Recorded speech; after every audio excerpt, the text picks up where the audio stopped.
there's an ethos change. I mean, there's a reason people don't want to serve, because they don't trust that their senior leaders are going to have their best interest in mind in combat. That's Pete Hegseth. The President-elect Trump has actually nominated him as the Defense Secretary. Hegseth is a Fox News anchor and war veteran as well. He says he is against DEI policies and has advocated for a stronger military, although his critics say he lacks national security experience. Here in Military City, USA, Trump's selection of Hegseth has caught the attention of area veterans. News 4's Destiny Fuller spoke with military experts and shares their thoughts on the appointment.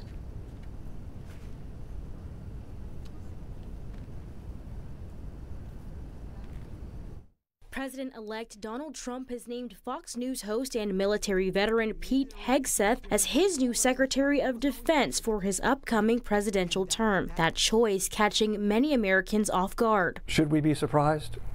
I mean, President Trump is not exactly a mainstream political candidate. He never has been.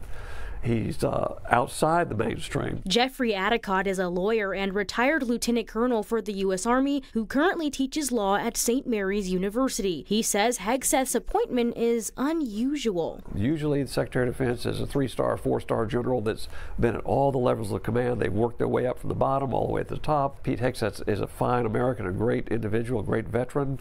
I think a lot of people question whether this is over his head. It's like if you could drive a Ford pickup truck, great.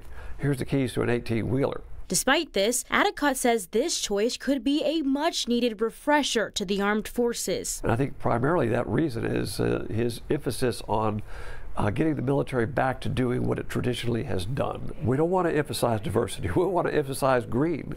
As we used to say when I was in the military, we all bleed green. Retired Army General Freddie Valenzuela says he knows Hegseth personally, and while he may be young, his qualities are what will make him successful. Yes, he's not a former general. He's not a former congressman or congresswoman.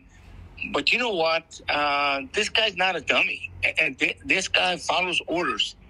And he's very loyal and he's trustworthy. As a veteran, he says the American people should give all new appointees a shot before they come to judgments. If they believe in this country, like I think they are, like I think any cabinet member, even under the previous administration, if the country's number one, I mean, if that's the priority, then I think that's the main quality. And it's all about character and reputation. For News 4 San Antonio, I'm Destiny Fuller.